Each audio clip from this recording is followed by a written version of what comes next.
প্রধানমন্ত্রী অনেক হবে, অনেক আসবে, প্রেসিডেন্ট অনেক হবে, অনেক আসবে, সেই হিসাবে তোমাদের আমি ভালোবাসি, তোমরা জানো।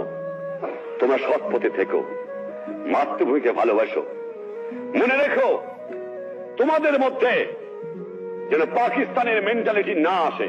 তোমরা পাকিস্তানের সৈনিক নও, তোমরা বাংলাদেশের সৈনিক। তোমরা হবে আমার পিপুলস আর্মি। তোমরা পেশাদার বাহিনী নয়, তোমরা শুধু সামরিক বাহিনী নও। তোমাদের দরকার হলে নিজের উৎপাদন করে খেয়ে তোমাদের দেশকে বাঁচতে হবে।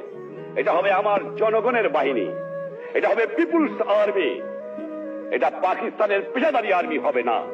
এইদিকে তোমাদের খেয়াল রাখা দরকার। আর যেখানে অন্যায় অবিচার দেখবা, চরম আঘাত করবা, ন্যায়ের পক্ষে দাঁড়াবা, গুরুজনকে মেনো, সৎ পথে থেকো, শৃঙ্খলা রেখো, তাহলে জীবনে মানুষ হতে পারবা। একথা তোমাদের ভুললে চলবে না।